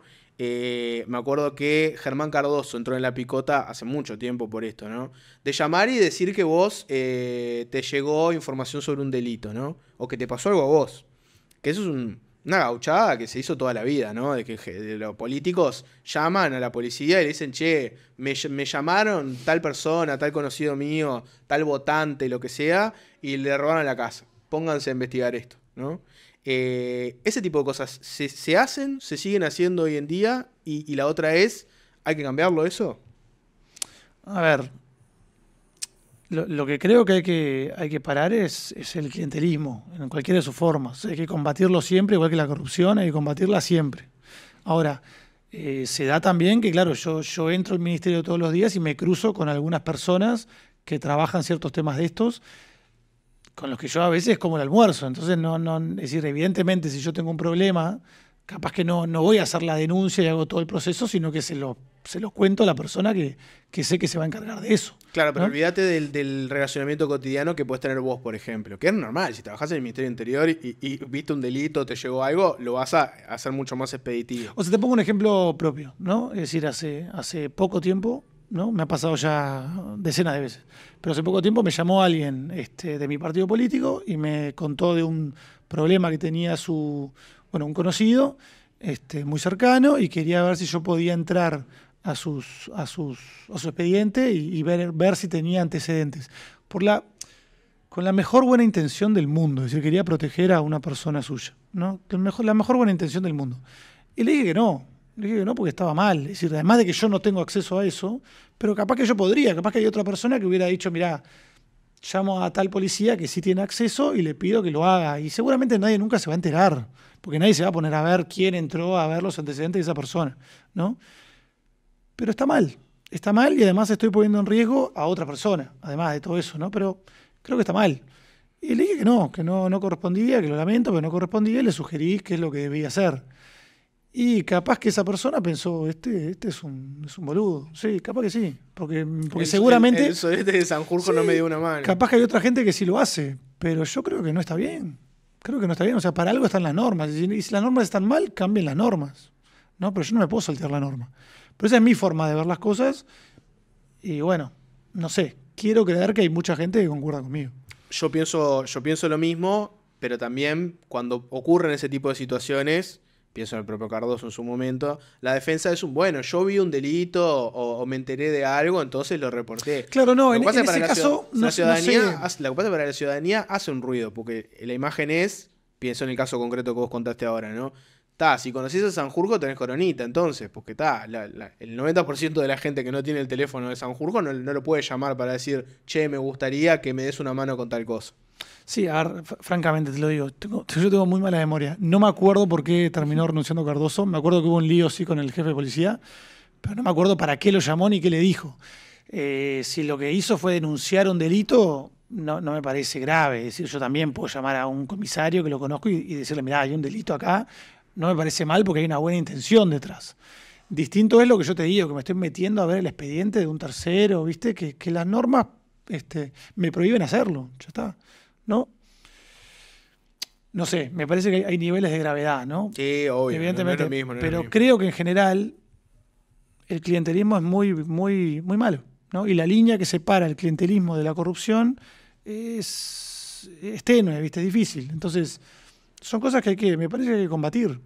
Ya está. Tampoco hay que hacer como que es el fin del mundo, ¿no? Es decir, si yo qué sé, hay policías que han tenido que renunciar, por ejemplo, en esta gestión, por haber algo hecho que estaba mal, pero que tampoco las hace corruptas, ni malas personas, ni tener que ir a la cárcel y morirse en la cárcel. Hay gradualidades. ¿No? Hay gradualidades. De las cosas. Pero si vos, hiciste algo que está mal y rompiste una norma, sí, tenés que renunciar y ya está. No es el fin del mundo ni para vos, ni para tu familia, ni para ti. Pero tenés que renunciar. Te tiro otro tema que está vinculado igual con esto del poder, de la policía, de los balances y contrapesos que hay, ¿no? Hoy tenemos toda una discusión vinculada a los datos del Ministerio del Interior, ¿no? Y cómo se presentan, qué dan, y hay de todo, ¿no? Tenés gente que descree de los números que se dan, tenés gente que lo que dice, no, bueno, los que los elaboran, los datos son los mismos que estaban antes, ¿por qué harían algo distinto? Hay gente que lo que dice, bueno, pero a veces se presentan de forma antojadiza, ¿no? Se compara siempre con 2019, en vez de comparar con el año anterior, hay una intencionalidad política. Yo no estoy en el bando de los que piensan que los datos no son fidedignos, no son confiables. Sí me parece lo siguiente, a ver qué opinás vos, ¿no? ¿No sería más garantista para todos que los datos de la inseguridad estuvieran por fuera del Ministerio del Interior? Sí. Porque vos siempre en el Ministerio del Interior, si vos sos el que elabora las cifras, siempre vas a tener el interés de que te den bien. Por más de que seas recontra objetivo, seas el que mejor labure, seas garantía de objetividad porque laburaste en muchos gobiernos, siempre va a estar el sesgo de que vos vas a querer que los números den bien. A ver, dos cosas. Primero, los números que da el observatorio, que da el Ministerio, son definidos por el Observatorio Nacional de Violencia y Criminalidad, que tiene la misma dirección que puso el Frente Amplio hace unos, 15 años, más o menos. Y los datos que da son fidedignos, son los datos que ellos consideran que son los correctos, ¿no? Eso por un lado. Por otro lado, hay formas mejores de medir el delito. Es decir, de vuelta, en Chile, acá nomás, hace 25 años, desde el año 98, más años, de 26 años, que se hacen encuestas nacionales de victimización cada año. Y cuando la ciudadanía, la academia, la política, dice que aumentó el delito, no lo hace en base a las denuncias, que también se contabilizan y son muy útiles para la operativa policial todos los días, sino que lo dice porque los resultados de esa encuesta nacional de victimización dan para arriba o dan para abajo, ¿no? Entonces, este año, por primera vez Uruguay va a empezar a contar con ese instrumento. Es decir, el Ministerio del Interior está financiando al INE, que va a realizar a fin de año una encuesta nacional de victimización. Los resultados los va a tener el próximo gobierno, apenas entre. Y además, en la encuesta continua de hogares, que sale cada 6 meses, va a haber un módulo de victimización. Entonces, la idea de esto, ¿no? Para entenderlo fácil, es ya vamos a pasar de recabar el dato de la gente que se acercó a decirte un delito lo denuncio, y va a ser yo te voy a buscar a vos y te pregunto, ¿hubo un delito? Exactamente. Y eso te va a dar más garantías de que vas a tener más información. Voy a tener todo el universo delictivo, ¿no? Claro, lo que me va a dar seguramente es que por cada hurto denunciado hay 30 más, seguramente. Va a dar más. Por supuesto que va a dar más, ¿no? Porque vos estás agarrando una cifra muy pequeña ahora mismo. Pero eso no significa que esa cifra pequeña esté mal, porque suele ser representativa del todo, ¿Me explico? O sea, cuando suben las denuncias, generalmente es porque el delito aumentó, ¿no? Y hay un porcentaje de esas personas que hacen la denuncia y otras que no lo hacen, ¿no? Yo con esto voy a agarrar todo, ¿no? Te adelanto, hay un tema que me parece que es... Pero lo que es Dale, importante es entender también dos cosas. Uno, que te van a dar unos números mucho más altos y a ver si nosotros tenemos la madurez intelectual y honestidad intelectual de decir, está bien el instrumento, ¿no? No es que la gestión estuviera mintiendo, la gestión anterior. Por otro lado, no sirve de nada si solo haces una.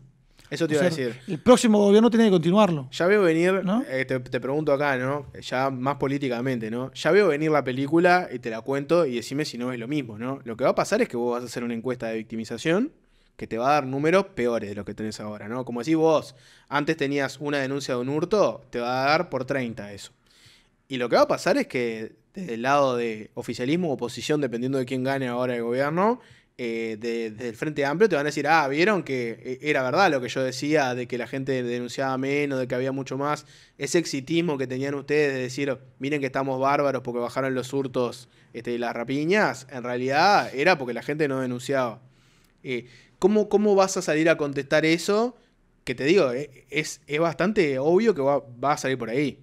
Sí, pero como te digo, en la política hay gente baja y gente de nivel. Es así. O sea, hay gente que baja al barro y miente, igual que hay gente que tenés ahora que te dicen que los números del observatorio son falsos y que los manipulamos y no sé qué.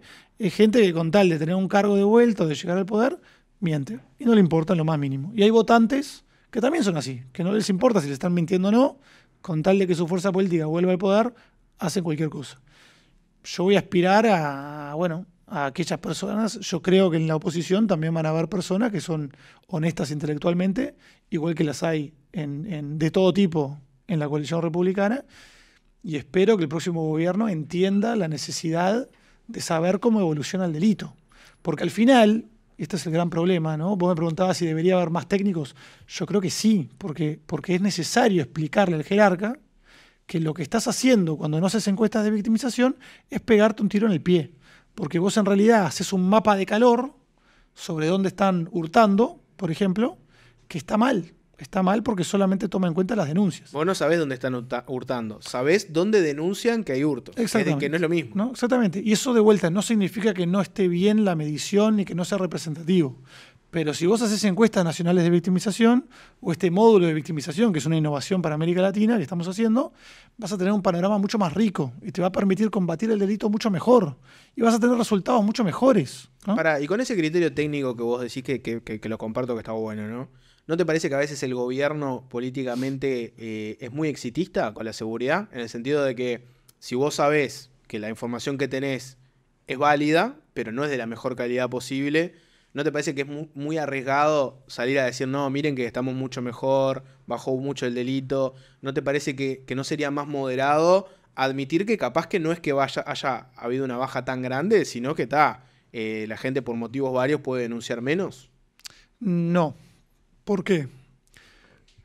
Porque tenemos más tablets que nunca, tenemos más policías que nunca, tenemos más comisarías que nunca, tenemos más dependencias policiales que nunca, y nunca nadie, hasta donde yo sé, le ha dado la orden a nadie de no tomar denuncias, ¿no? Entonces, vos tenés que, o sea, obligatoriamente tenés que decir, che, ha bajado el delito, porque no estoy dando ninguna dificultad para denunciar.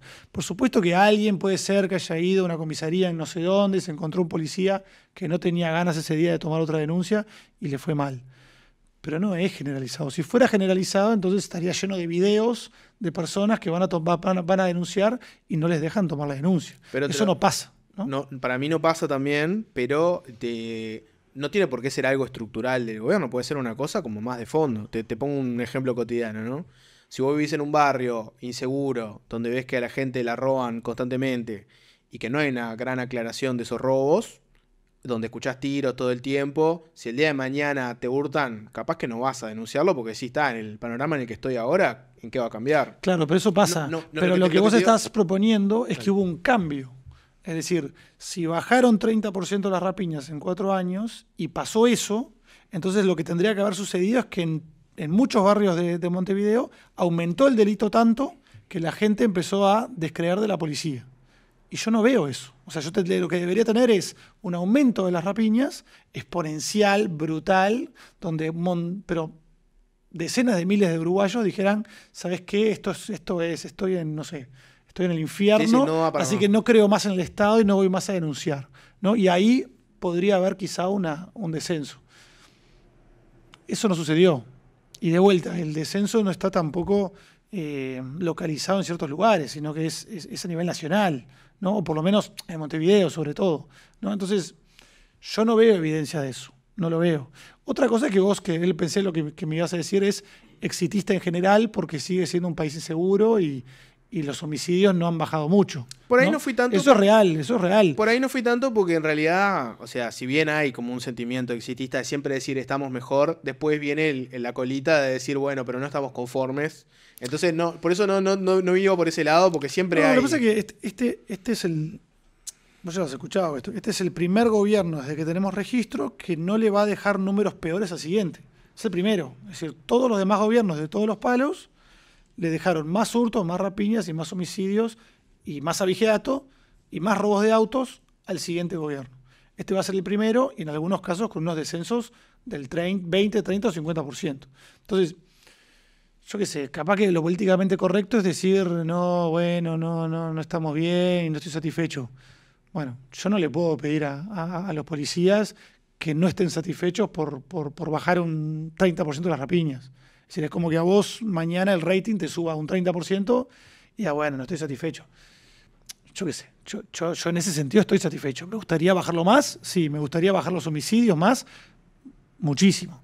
Pero si yo logré bajar un 50% del abigeato en 5 años y me dan una nueva oportunidad y lo puedo bajar a lo mejor 30% más, y ya tendría ese delito muy controlado, ¿no? Entonces, yo qué sé. Ahora dijiste, el gobierno que le va a dejar mejor números al que viene está rompiendo una tendencia, ¿no? ¿Desde cuándo viene esa tendencia?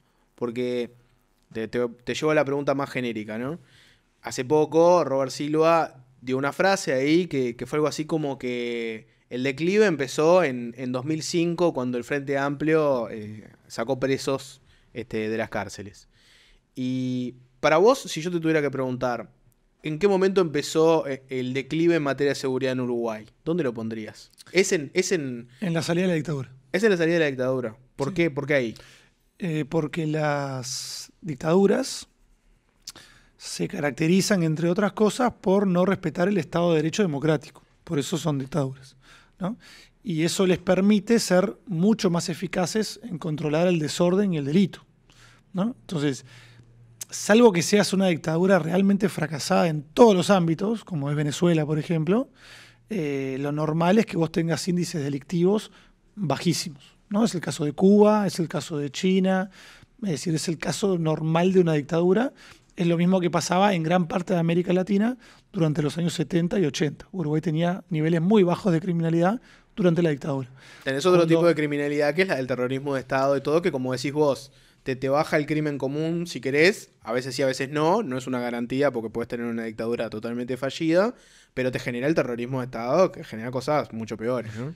Sí, sí, pero bueno, estamos separando fenómenos, ¿no? Separémoslo una cosa de la otra. Cuando ese control, el control militar se suspende y tenés que de vuelta considerar el Estado de Derecho, el Estado de Derecho inevitablemente precisa que vos, para meter presa a una persona, tenés que demostrar su culpabilidad. Y eso es lo más difícil. O sea, eso es lo que a nosotros nos tarda meses, a nosotros como sistema de justicia. Tardamos meses en demostrar que esa persona realmente está vendiendo droga dentro de su casa. Tardamos meses. Nosotros y cualquier democracia del mundo, ¿no? Entonces, claro, para una dictadura es mucho más fácil. Por eso El Salvador, Bukele es tan exitoso, porque él todavía no es decir, hoy es un autócrata, está camino a ser una dictadura, ¿no? Todavía no es una dictadura completa, pero ya ha roto casi todas las normas electorales, es presidente de vuelta, por más que la Constitución lo prohíbe, los medios de comunicación están empezando a irse del país porque no pueden trabajar, y lo que él no hace es respetar el Estado de Derecho, es decir, tiene suspendido los derechos básicos de justicia individuales desde hace como 2 años. Entonces vos no tenés que demostrar que esa persona que está en la calle es culpable, sino que simplemente la metés presa, no hay juicio, no hay abogado, y así es muy fácil, así es una papa. Eso te iba a decir, vos ponés entonces el principio del declive a la salida de la dictadura. Sí. Pero el modelo Bukele, ¿no? Hablame como criminólogo, como experto en delitos, ¿no? ¿Es un éxito el modelo Bukele o no? Desde un punto de vista del delito urbano, sí, por supuesto. Pero simplemente porque, bueno, amigos me decís, mirá, tengo un amigo que creo que vende droga. Yo voy, lo meto preso a todos sus amigos, a sus hermanos, y se acabó. Capaz que es inocente, ¿no? En El Salvador se estima que un 30-40% es inocente. Pero bueno, como no tienen abogados y no tienen juicios, no hay forma de saberlo, ¿no? Pero bajar de esa forma la criminalidad es facilísimo. O sea, es la misma política que tenía Cuba, la misma política que había hasta hace pocos siglos, cuando empezaron a surgir las democracias. Es decir, es la política más antigua de la historia. Con eso lográs fácilmente bajar la criminalidad, pero lo que suele suceder es que vos empezás por los sospechosos y luego empezás a meter periodistas, empezás a meter a todos aquellos que te llevan la contra y terminás teniendo una dictadura más de América Latina como hay tantas. ¿Y qué opinás de los que te dicen el modelo Bukele hay que traerlo a Uruguay? Que los hay, ¿no? Políticos que dicen Sí, los hay que hay. agarrar el modelo Bukele. Y bueno, generalmente esas personas que son las que se acercan a la política son las primeras que terminan presas en ese modelo, ¿no? O sea, yo a esa persona le diría, anda a El Salvador, en El Salvador hay una línea de teléfono donde vos llamás a hacer denuncias, igual que acá. Vos decime en qué hostel estás, yo te voy a denunciar y vos vas a estar preso 20-30 años y a ver si te gustó el modelo. Es que es así de fácil, es decir, lo mismo que se hace en Cuba, lo mismo que se hace en China. Es decir, es muy fácil tener seguridad de esa manera. Cuando vos tenés que demostrar que la otra persona es culpable, ¿no? Que no quede ninguna duda de que el otro es culpable, nosotros para cerrar una boca tengo que llevarle, antes de poder allanar, tengo que llevarle al juez a 6, 7, 8 personas que voluntariamente admitan haber comprado droga dentro de esa vivienda, ¿no? Y eso me tarda mucho tiempo. Pregunta desde la ignorancia, pero creo que va a estar buena, ¿no? Clásica pregunta, te digo porque lo veo todo el tiempo, ¿no? Gente que te lo pregunta por estar en los medios, etc.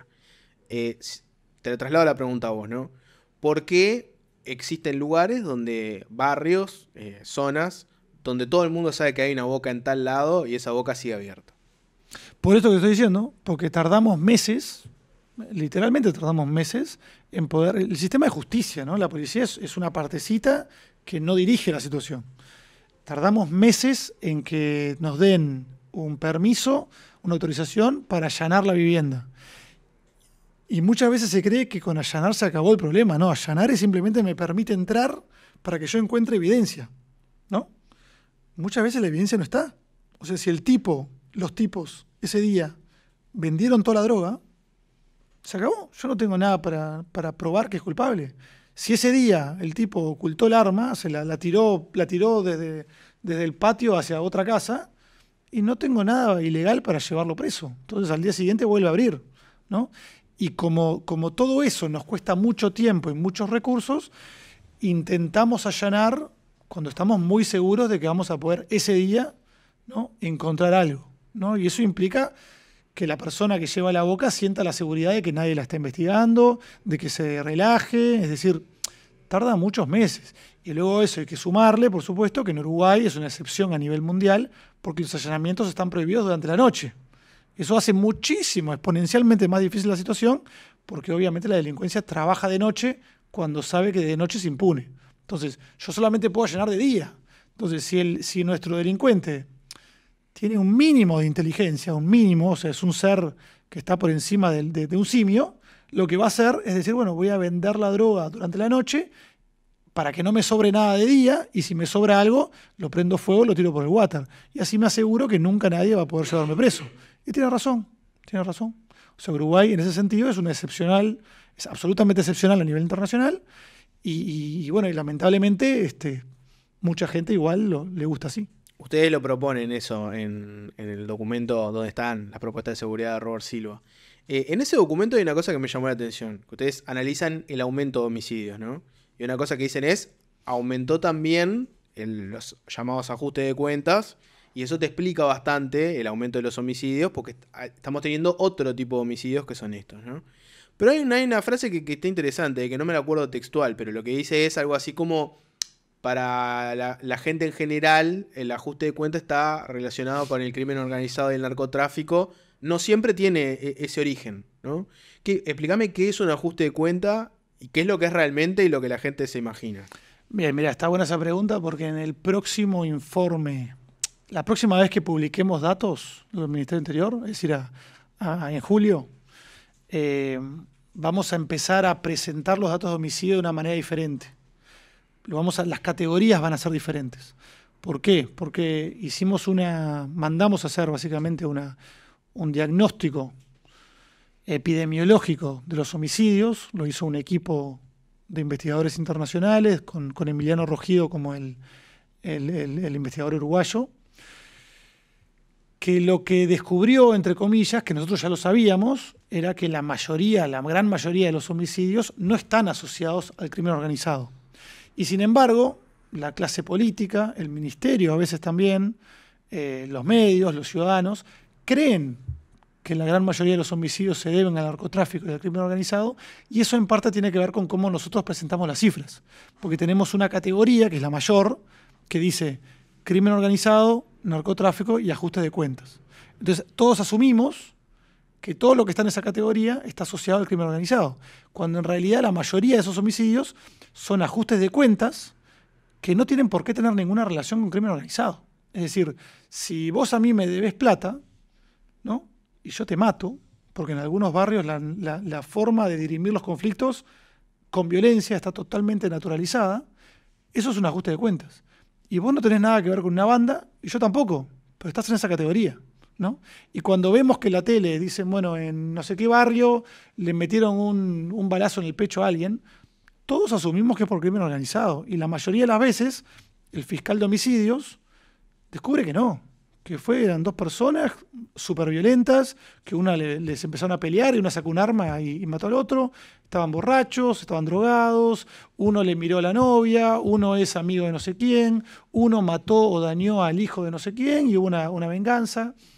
En la mayoría de los casos no hay ninguna prueba, ninguna evidencia de que haya detrás una banda criminal, ni de narcotraficantes ni de ninguna otra cosa, ¿no? Entonces, en la próxima publicación que vamos a hacer de los homicidios, va a haber una categoría específica que es crimen organizado y narcotráfico, y otra que es conflictos interpersonales o como sea que el observatorio lo va a llamar, ¿no?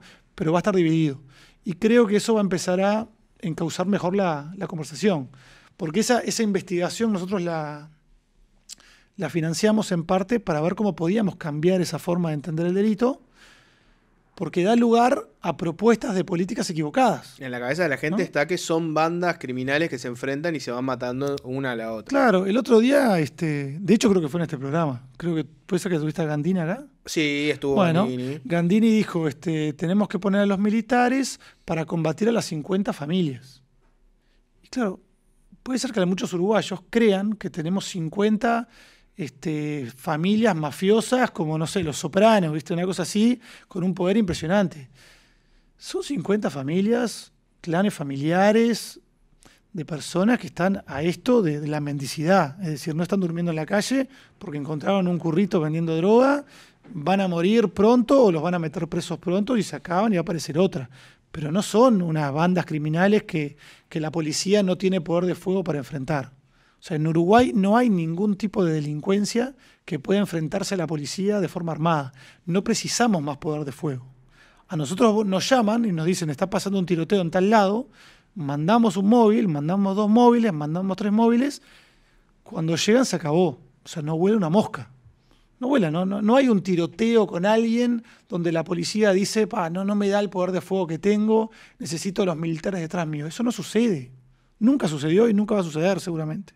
Lo que hay es, no podemos estar en todo el territorio, es imposible, acá y en cualquier parte, y cuando llegamos las personas se meten en sus casas y no podemos hacer nada. ¿Y no ha pasado que hay criminales que tienen armas de guerra, por ejemplo? Y cada tanto puede pasar que tenga un arma automática, puede pasar, pero no se anima a enfrentarse a la policía porque va a morir instantáneamente. O sea, no se anima. Puede ser que a lo mejor en la huida, ¿viste? Yo que se robó un banco, una banda, ponele, y en la huida le dispara a alguien para poder escapar. Está bien, pero no se va a animar jamás a enfrentarse a la policía porque va a morir enseguida, ¿no? Y valoran su vida. Ya veo que no estás en el team Militares a la Calle, ¿no? No, pero la propuesta que sí tenemos es... Formar desde las Fuerzas Armadas gente que entre a la policía. Pero por un tema de recursos, es decir, gobernar es priorizar, ¿no? ¿Es importante para un país tener un ejército? Es muy importante.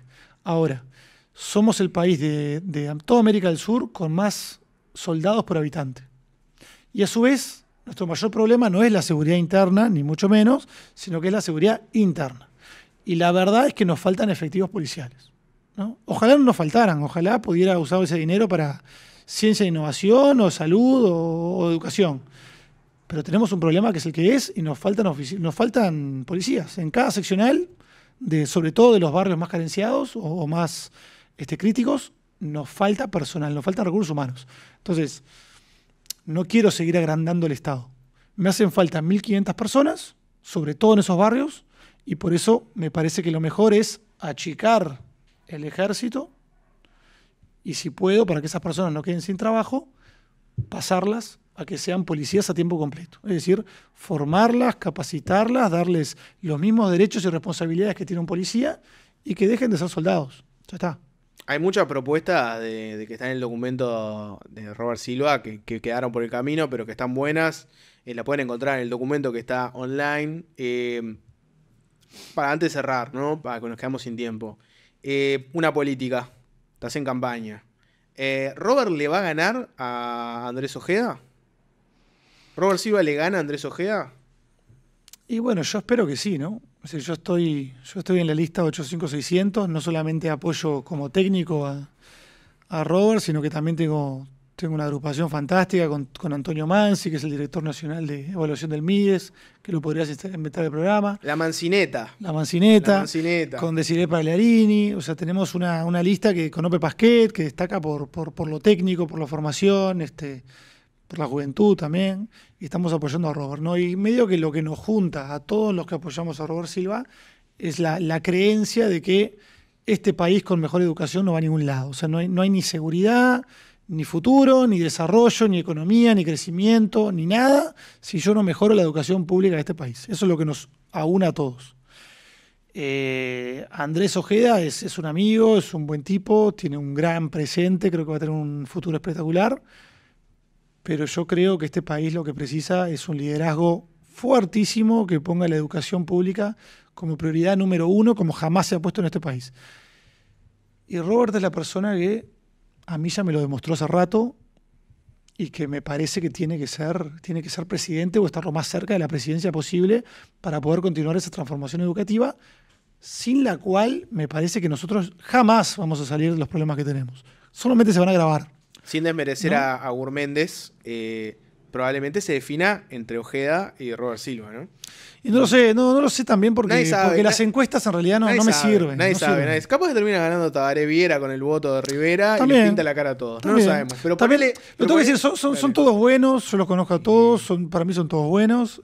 Ahora, la realidad también es que en principios de junio del año 2019, las encuestas decían del Partido Colorado que Sanguinetti iba a ganar por 2 tercios. Arrasa Sanguinetti. Sí, y no pasó, ¿no? Entonces, bueno, yo espero, tengo la esperanza de que sea así, ¿no? Y si gana Andrés Ojeda, estaremos con Andrés Ojeda. Pero eso te iba a preguntar, que gane, ¿no? Gane quien gane, ¿no? Ponele que se va a definir entre ellos dos. Ya sea que quede Robert Silva o que primero o segundo, lo mismo con Andrés Ojeda, ¿no? ¿Cómo juntamos el mundo donde tenés a un Robert Silva con las propuestas estas que venimos conversando y contigo como asesor, ¿no? Con todas las ideas que hablamos, con el mundo, Andrés Ojeda, donde está su vida ahí metido, y te habla de ir cada vez más duro, te elogia algunas cosas de Bukele? ¿Cómo vamos a terminar haciendo una síntesis en el Partido Colorado de dos cosas que no cierran? Bueno, dependerá de quién gane, ¿no? Es decir, al final los partidos tienen que aunar fuerzas y aunar propuestas y aunar visiones. Dependerá de quién gane, si tiene ganas de hacerlo y si puede hacerlo. Evidentemente yo no voy a trabajar para una seguridad que no funciona. y alguna de las propuestas que había hecho Subía en su momento, que dicho sea de paso, en las propuestas de seguridad de Andrés Ojeda, que las presentó hace 2 días, no hay ni una, o sea, no hay ni una sola del mundo Subía. Es decir, no sé qué pasó ahí, pero desaparecieron. No lo sé. Lo que te puedo decir es que yo no estoy a favor de poner toques de queda, como decía Subía, no estoy a favor de poner a militares patrullando en las calles.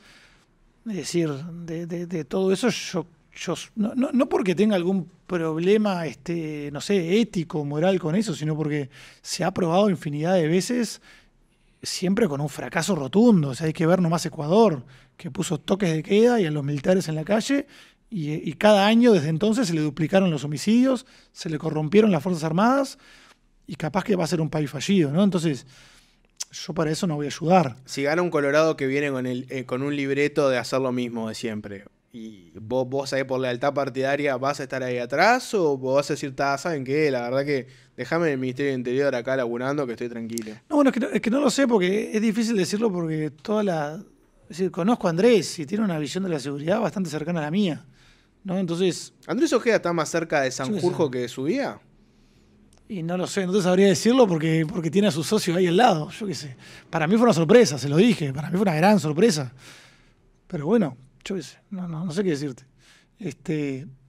Como te digo, en el programa que publicaron el otro día no hay todas estas medidas de mano dura que le he escuchado decir a su vida durante años, no hay ninguna. O sea, es un programa que él caracterizaría como altamente frutillita, ¿no? Es todo tratamiento, rehabilitación, prevención.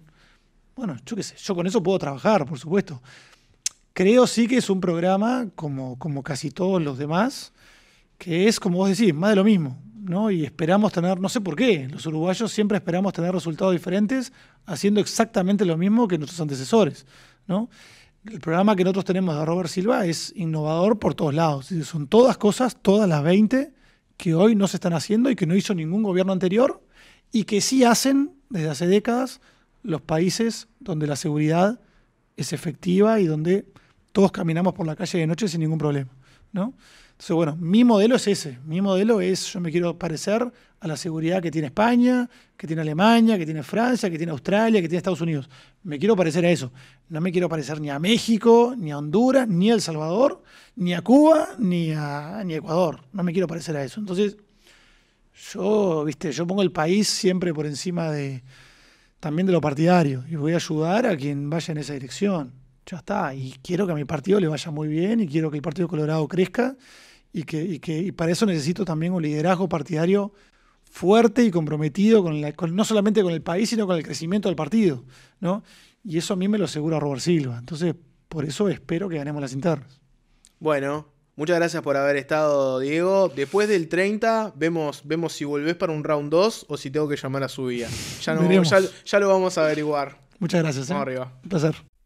Bueno, si llegaste al final de este video es porque sos un convencido, sos una convencida de Al Hueso. Así que ayudanos, suscríbete al canal, anda al Instagram, anda a TikTok, vamos al hueso, @vamos al hueso. Pero sobre todo tenés que suscribirte al canal de A Bueno, tocar la campanita para las notificaciones y todo lo que ya sabés que tenés que hacer.